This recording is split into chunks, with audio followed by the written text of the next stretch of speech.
Every government everywhere makes mistakes.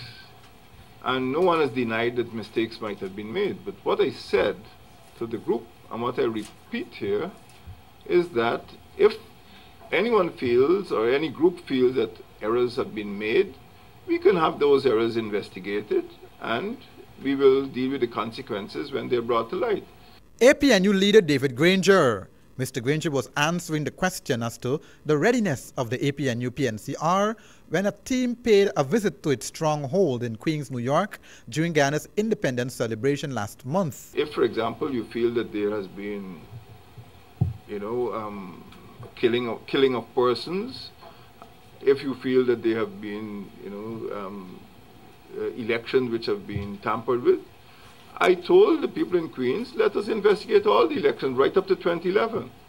And if errors are found, if it is found that persons misbehave, let us deal with those. But I'm not going to give any blanket apology when nobody has given any indication as to what is to be investigated. Mr. Granger said he wants to see evidence that relates to accusation against the party, pointing out that his party is willing to be a part of any inquiry to deal with the truth. I was in Rupununi in January 1969, and all of the leaflets and flyers in Rupununi were from United Force.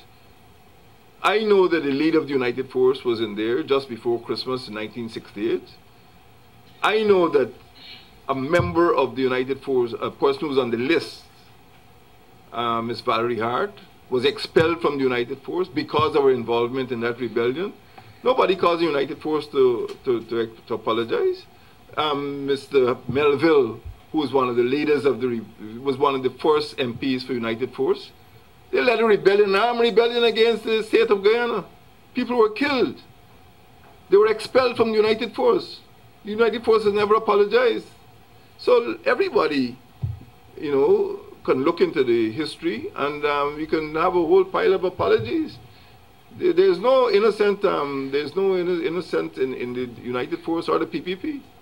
With the possibility of regional and general elections around the corner, some have been trying to pronounce on the APNU's chances based on an apology for previous wrongdoings. The opposition leader begs to differ.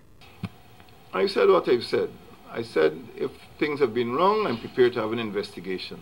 I'm not going to apologize on the basis of hearsay or conjecture or speculation. And I pointed out in the case of the Rupununi Rebellion, and this is the 50th anniversary of some terrible things that went wrong in this country. Terrible things. People were sent to foreign countries to train. They came back with weapons. They came back and some terrible things happened in this country. So if we want to go the way of apologies, let us have a thorough investigation.